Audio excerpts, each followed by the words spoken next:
Jadi kalau ingin ilmunya manfaat, peganglah tata krama. Saya sering cerita, di pondok saya dulu ada santri sing pinternya Masya Allah. Sekali gurunya menjelaskan, dia hafal. Anak Surabaya. Tapi nggak punya tata krama. Nggak punya tata krama sebagaimana tata kramanya anak pesantren. Satu ketika dia tidur, dibangunkan oleh gurunya, ini saya masih ingat sekali. Ketika dibangunkan, dipegang bagian bahunya, dia gini. Tapi tetap masih tidur lagi. Saya masih ingat sekali itu. Dianggap gurunya itu biasa aja gitu. Ngerti dia itu gurunya yang apa, yang bangunin dia. Tapi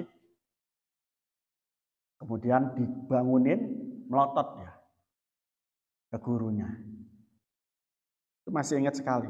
Nah sekarang jadi apa ya? Nggak jadi apa-apa. Lebih lumayan kami yang nggak punya ilmu waktu itu, yang hafalannya susah. Cerdasan di bawah rata-rata. Nasibnya sekarang lebih baik kami. Nah, ini sebab apa? Tadi. Man la ada balahu, la ilma lahu. Nggak ada tata krama. Mbok kira tata krama itu hanya tunduk-tunduk di situ ketika gurumu kiai mau lewat, enggak. Tata kramanya dimanapun.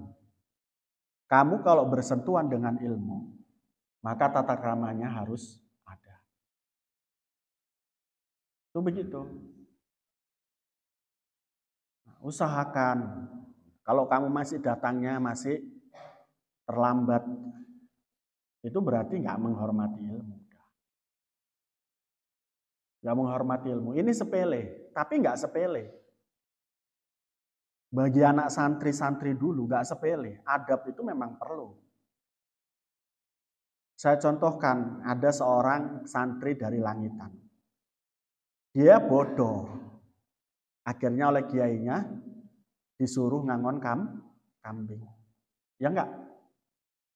Disuruh ngangon kambing. Jadi nek kiai ngaji, dia ini enggak ikut ngaji karena apa? Sedang ngangon kambing. Lah ngono kok, meski bodoh semacam itu kok ketika pulang itu dipek mantu yai. Diambil menjadi menantunya yai. Diambil menjadi menantunya yai, kok ketika disuruh ngaji, ngajar ngaji seperti saya ini, bisa. Diundang kemana-mana untuk ceramah. Jadi ulama besar.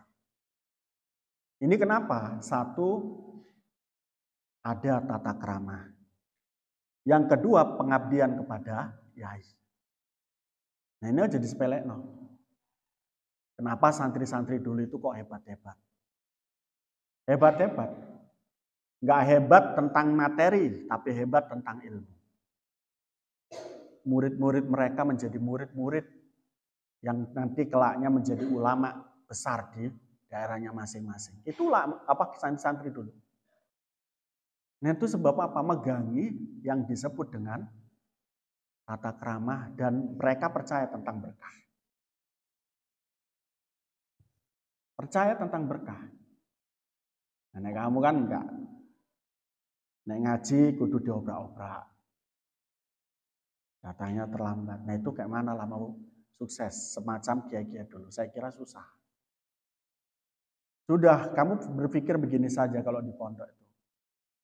Kalau kamu masih ragu tentang kesuksesanmu nanti kelak dalam kehidupan masa depanmu di pondok pesantren ini, ya kan? Kamu harusnya sudah mikir saja, sudah terlanjur basah, ya sudah mandi sekalian. Artinya apa? Totalitas mencari ilmu, pengabdian dan adab itu harus semua dipakai. Dimanapun itu, dimanapun.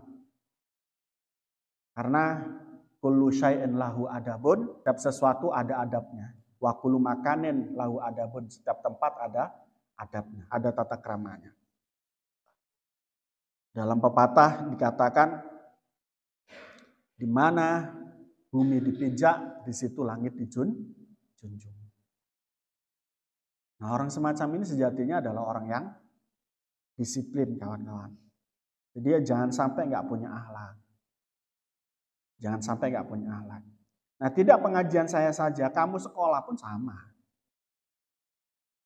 Ya, pengajian apa juga sama. Datang duluan, nunggu kamu, jangan kamu yang ditunggu oleh gurumu dan kiaimu. Karena itu termasuk adab, tata krama dalam mencari ilmu. Apa manfaatnya? Nggak usah mikir manfaat. Pokok ngikuti aja apa yang ada di dalam taklim mutaklim.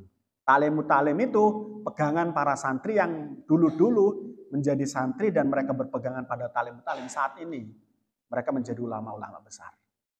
Menjadi pemikir-pemikir yang hebat. Itu taklim mutaklim.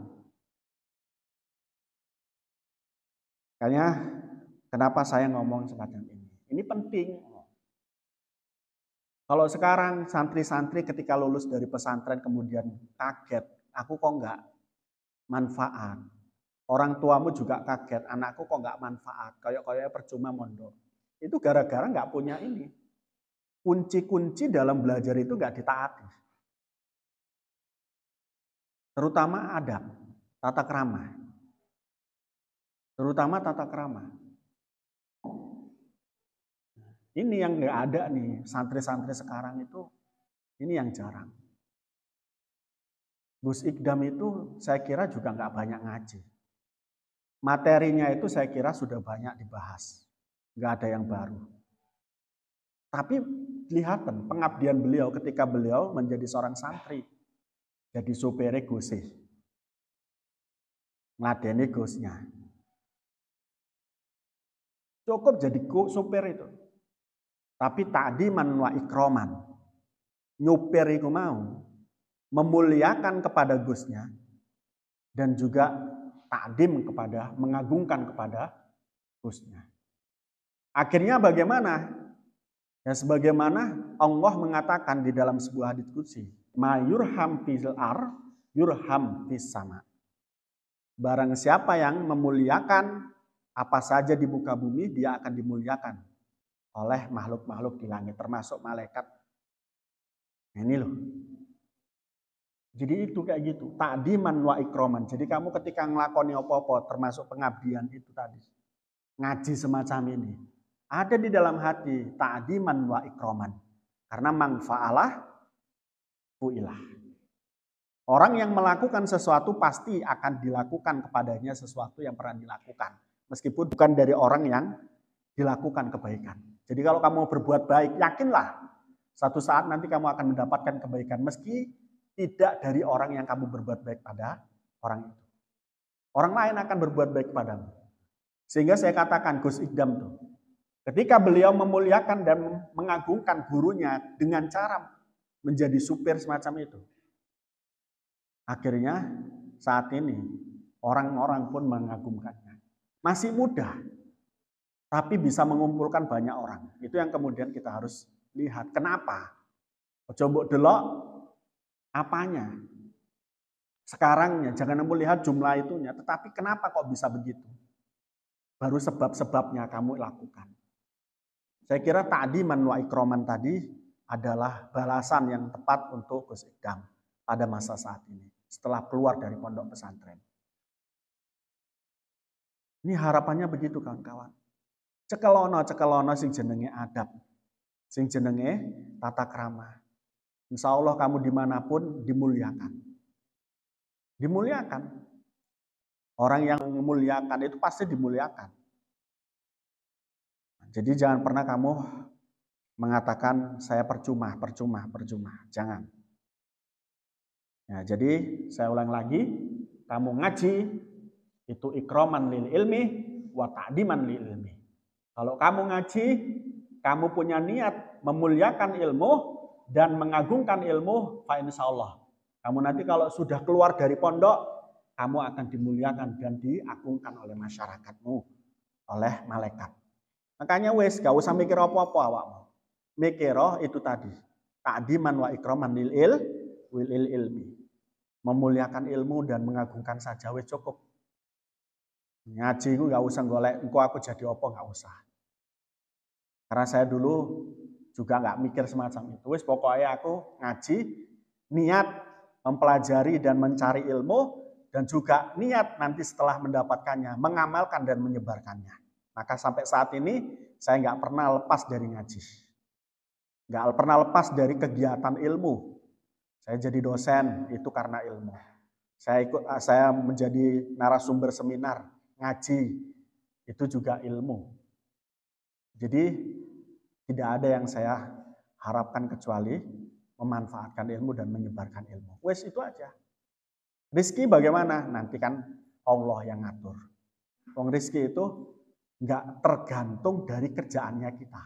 Kita kerja 1 hari full, belum tentu kita mendapatkan rizki yang sama dengan orang yang hanya bekerja 1 jam. Setuju nggak ini? Ada orang kerja 1 jam itu dapat 50 juta. Ada orang yang bekerja 1 hari full atau 24 jam. 1 hari 1 malam. Hanya dapat 50 ribu. Setuju nggak? Itu berarti apa? Siapa yang ngasih? Apakah berkat tangan kita, kemampuan kita? Enggak. Itu Allah yang kasih. Awakmu nggak usah mikir, aku kok itu rezeki apa. Aku bisa apa nanti, nggak usah mikir. Pokok tadi. Ikroman wa ta'diman. Memuliakan ilmu dan juga mengagungkan ilmu. Karena ilmu itu adalah datang dari Allah dan juga diperintahkan oleh Allah dan Nabi-Nya untuk kita pelajari.